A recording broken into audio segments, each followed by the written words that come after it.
네, 원고 적격의 두 번째 부분, 원고 적격이 확대되고 있는데 특히 경쟁자 소송, 경업자 소송이라고 하고도 합니다.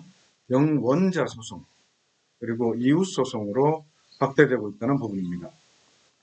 경쟁자 혹은 경업자 소송은 이미 인허가를 받아서 영업하고 있는 자와 신규 진입하려는 자들 사이에서 혹은 서로 인허가를 받아서 경쟁 관계에 있는 자들 사이에서 특정인에게 주어지는 수익적 행위가 제3자에게 법률상 불이익을 초래하는 경우 제3자가 경쟁자에게 발령된 처분을 다투는 소송입니다. 수익적 행정처분의 근거가 되는 법률이 해당 업자들 사이의 과당 경쟁으로 인한 경영의 불합리화를 방지하기 위한 것인지 여부를 기준으로 판단됩니다. 영원자 소송은 수익적 처분을 신청한 여러 사람이 서로 경쟁 관계에 있는 경우입니다. 그중 1인에 대한 허가 처분으로 인해서 불허가를 받게 되는 다른 사람이 법률상 이익을 침해당한 것으로 보고 허가 처분을 다툴 수 있다는 것입니다. 근거 법규에서 경원자 관계를 예정하고 있다면 그 법규는 허가 처분을 받지 못한 자의 이익을 보호하는 것으로 봅니다. 이웃소송은 특정인에게 주어지는 수익적 처분이 이웃의 법률상 이익을 침해하는 경우에 특정인에게 발령된 처분을 그 인근 주민이 다투는 것입니다. 특히 환경상 권리와 이익의 침해에 있어서 이웃소송의 원고 적격을 인정하고 있습니다. 이렇게 경업자, 경원자, 인인에게까지 원고 적격이 확대되는 경우를 지금 보고 있습니다. 주석을 보겠습니다. 은평구에서 원고만이 분뇨 수집, 운반, 정화조 청소업을 업종으로 하는 영업허가를 받아서 독점적으로 이 영업을 해왔습니다. 그러다가 다른 두 개의 회사에 대해서 원고와 같은 업종인데 분뇨 관련 영업허가 처분을 했습니다. 그러면 원고와 이 다른 두 개 회사들은 경업자 관계에 있게 되는 거죠. 경쟁자 관계. 그래서 기존 업자인 원고는 새로운 경업자인 이 두 개의 회사들에 대해서 이루어진 이 허가 처분에 대해서 허가 처분의 상대방이 아니지만 당해 처분의 취소를 구할 원고 적격이 있다는 겁니다. 그럼 원고 적격의 근거는 뭐냐? 근거는 뭐냐 하면은 관련 규정에 이렇게 되어 있습니다. 당해 지방자치단체 내의 분뇨 발생량에 비하여 기존 업체의 시설이 과다한 경우 일정한 범위 내에서 분뇨 관련 법에 대한 허가를 제한할 수 있도록 하고 있다. 그래서 이것은 분뇨를 적정하게 처리하여 자연환경과 생활환경을 청결히 하고 수질오염을 감소시킴으로써 국민보건의 향상과 환경보존에 이바지한다는 공익목적과 동시에 업자 간의 과당 경쟁으로 인한 경영의 불합리를 미리 방지하자는 데 목적이 있다. 그리고 이러한 목적에서 나오는 이익, 즉 기존의 영업허가를 받아서 하고 있는 기존 업자의 이익은 단순한 사실상의 반사적 이익이 아니고 법률상 보호되는 이익이다. 그렇기 때문에 새로이 허가를 받은 업체에 대해서 업체의 허가 처분에 대해서 기존 업자가 그 처분의 취소를 구할 원고 적격이 있다는 것입니다. 그 다음 13번 주석 판례는요. 담배 소매인 지정 처분 취소 사건인데요. 담배를 판매할 수 있는 소매인들이 일정한 거리 간격을 두고서만 그 담배를 팔 수 있는 허가를 내주는 것입니다. 그런데 사안을 보면 군산입니다. 군산시 소룡동 신도시 아파트 정문역 점포에서 담배 일반 소매인 지정을 받아서 영업을 하고 있는 사람이 원고입니다. 그런데 피고는 이 원고의 업소로부터 30m 또는 77m 떨어진 곳에서 담배 일반 소매인 지정 허가를 받았습니다. 그러면 원고와 피고는 담배 소매 영업 관계에 있어서 경업자 관계에 있죠. 그런데 기존 업자인 원고가 새로이 담배 소매업 지정 허가를 받은 피고의 허가 처분에 대해서 취소를 구할 원고 적격이 있는가? 원고적격이 있다. 그 근거는 뭐냐 하면은 담배 소매인의 지정기준, 소매인의 지정기준을 보면은 이렇게 돼 있죠. 영업소관, 군청, 읍면사무소가 소재하는 지역에서는 50m입니다. 그 이외의 지역엔 100m 이상의 거리를 유지해야 된다고 되어 있습니다. 그런데 지금 피고는 원고의 담배 판매소로부터 30m 또는 77m, 이제 보행자 통행망부에 따른 차이인데요. 거리 차이는 내 지역에 위치하고 있다는 것이죠.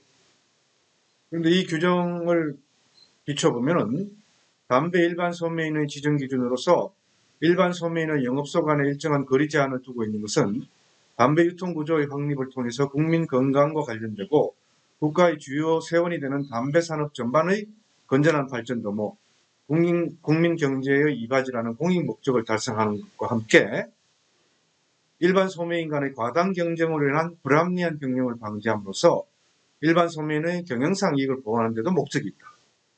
공익 목적 플러스 기존 업자의 경영상 이익의 보호라는 것도 있다.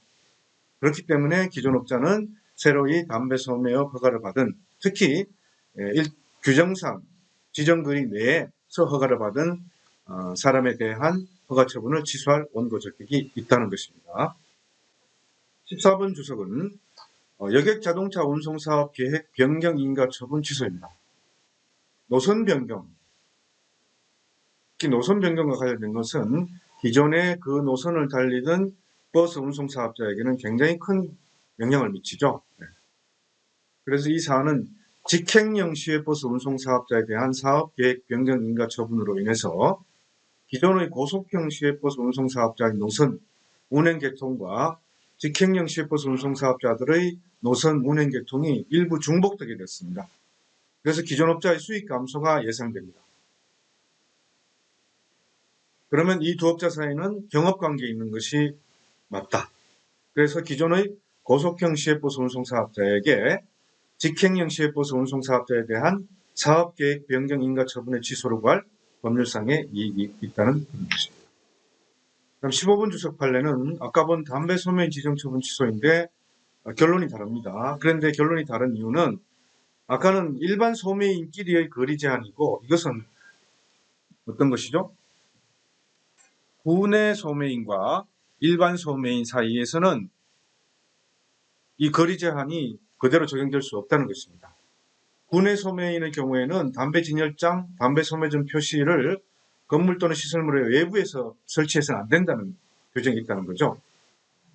그래서 일반 소매인으로 지정되어 영업을 하고 있는 기존 업자의 신규 구내 소매인에 대한 이익은 법률상 보호되는 이익이라 단순한 사실상의 반사적 이익이다. 그래서 기존 일반 소매인은 신규 구내 소매인 지정 처분의 취소를 구할 원고 적격이 없다는 뜻입니다. 16번 주석은 자동차 운송사업 면허 신청서 반려 처분의 취소 소송입니다.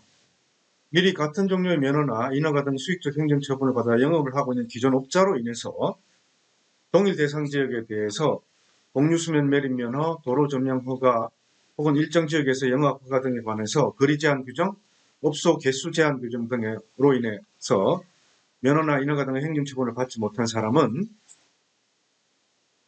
당해 행정처분의 취소를 구할 당사자 적격이 있다는 겁니다.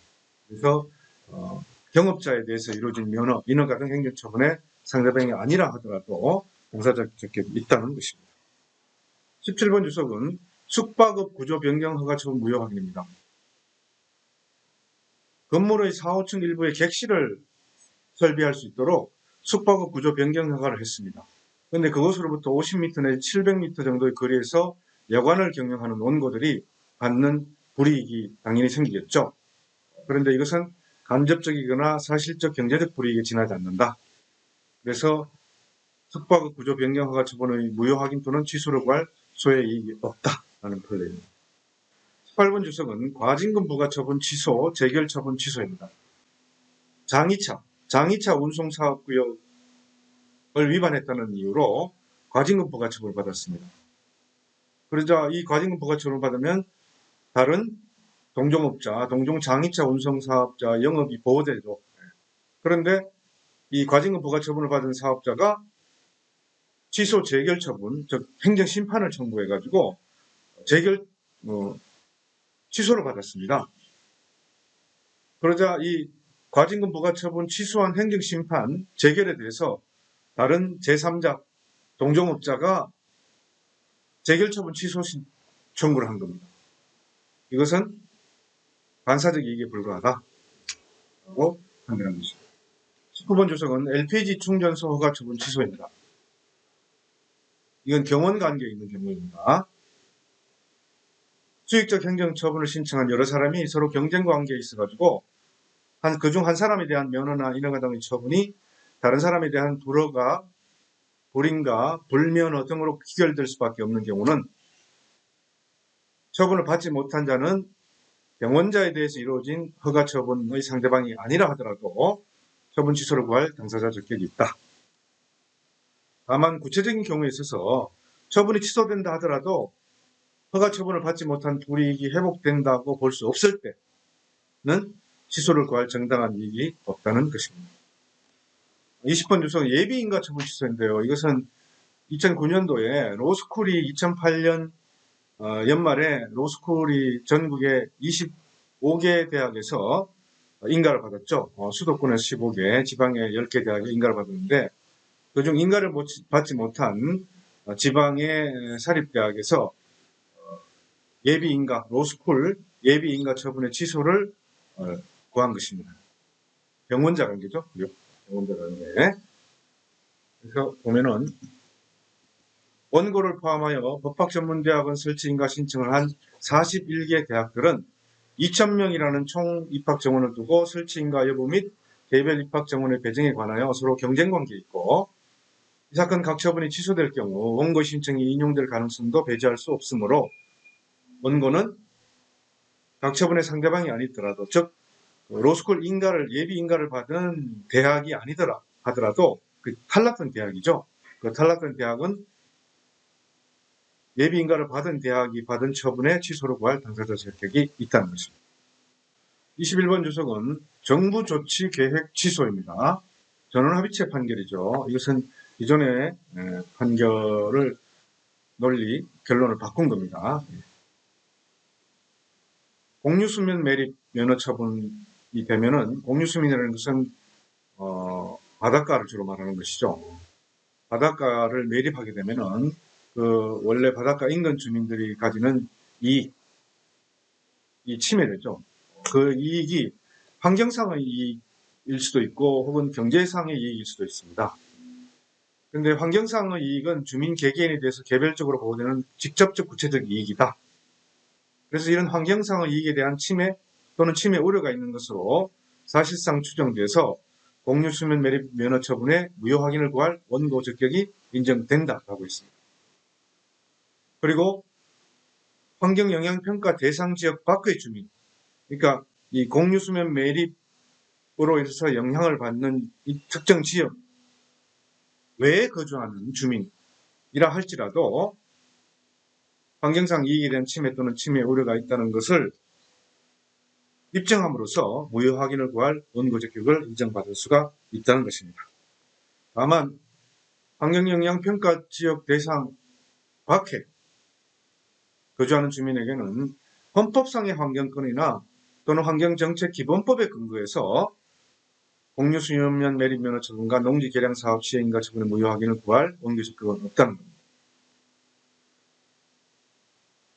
수인 한도를 넘는 환경피해를 받거나 받을 우려가 있는 경우에는 환경상 이익의 침해를 입증해라. 그럼 원고 적격을 인정받을 수 있지만 단순히 헌법상의 환경권이나 환경정책기본법에 근거한 권리를 근거로 무효 확인을 구할 원고 적격은 인정되지 않는다는 것입니다.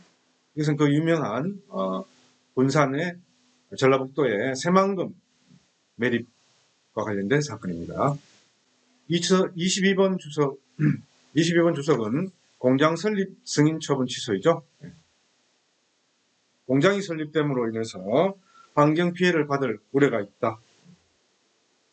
그런 경우에는 환경상 이익에 대한 침해 우려가 있음을 증명해야만 법률상 보호되는 이익으로 인정돼서 원고 적격이 있는 겁니다. 23번 주석은 개발사업 시행 승인 처분 취소입니다. 환경상 이익에 대한 침해 우려가 있는 것으로 사실상 추정되어서 원고 적격이 인정되는 사람에게는 환경상 침해를 받으리라고 예상되는 영향권 내의 주민 당연히 포함되죠. 그 영향권 내에서 농작물을 경작하는 사람도 당연히 포함됩니다. 그러나 그 영향권 내의 건물 토지를 소유하거나 환경상 이익을 일시적으로 향유하는 데 그치는 사람은 포함되지 않는다는 것입니다. 건물 토지를 소유한다는 것 자체로는 환경상 이익의 침해가 혹은 침해 우려가 사실상 추정되지 않는다는 겁니다. 24번 판례는 절대보전지역 변경처분 무효 확인, 절대보전지역 변경처분 무효 확인, 폐재 무효 확인입니다. 자, 이것은 유명한 제주 강정 해군 기지 사건입니다. 해군 기지를 설치하기 위해서 절대보존지역이든 서귀포시 강정동 해안변 지역에 관해서 절대보존지역을 변경 축소하고 폐지하는 고시를 했습니다. 그러자 마을 주민들이 이 처분에 대해서 무효 확인 소송을 제기했는데요. 절대보존지역의 유지로 지역주민회와 주민들이 가지는 주거 및 생활환경상의 이익은 지역의 경관 등이 보호됨으로써 반사적으로 누리는 것일 뿐이다. 법규나 관련 법규에서 보호되는 개별적, 직접적, 구체적 이익이 아니다는 것입니다. 그래서 지역주민회 등은 처분을 다툴 원고 적격이 없다라고 했습니다. 그다음 25번은 생태자연도 등급 조정 처분 무효 확인입니다. 생태자연도 1등급으로 지정되었던 지역을 2등급 또는 3등급으로 변경하는 고시를 했습니다. 그러자 인근 주민들이 생태자연도 등급이 변경되면은 자신들의 환경상 이익 혹은 생활상의 이익이 침해된다 그러면서 이 처분에 대해서 무효 확인 소송을 제기했는데요. 이 생태자연도의 작성 및 등급 변경의 근거가 되는 자연환경보전법의 규정에 의하면 이 생태자연도는 토지 이용 및 개발 계획의 수립, 인하 시행에 활용해서 자연환경을 체계적으로 보존 관리하기 위한 것일 뿐 1등급 권역의 인근 주민들이 가지는 생활상 이익을 직접적이고 구체적으로 보호하기 위한 것이 아니다. 1등급 권역의 인근 주민들이 가지는 이익은 환경보호라는 공공이익이 달성됨에 따라 반사적으로 얻게 되는 이익에 불과하다. 그래서 이 생태자연도 등급 변경 처분에 무효 확인을 구할 원고 적격이 없다는 것입니다.